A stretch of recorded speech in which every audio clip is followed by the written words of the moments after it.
मोहतरम नाज़रीन आदाब, जी टुडे न्यूज़ में आप सभी का खैर मक़दम है।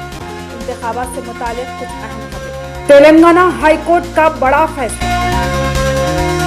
तेलंगाना में मजालिस मुकामी इंतखाबात पर 6 हफ्तों के लिए रोक।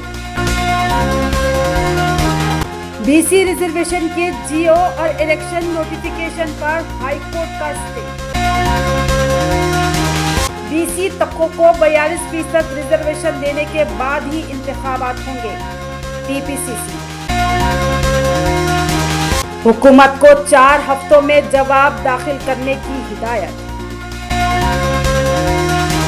बीसी तबकों के लिए 42% रिजर्वेशन के मामले पर हुकूमत को जबरदस्त झटका। तहफ़्फ़ुज़ात और इंतखाबात दोनों पर फिलहाल रोक। हाई कोर्ट में वुज़रा और सियासी कायदीन की मौजूदगी से माहौल में कशीदगी।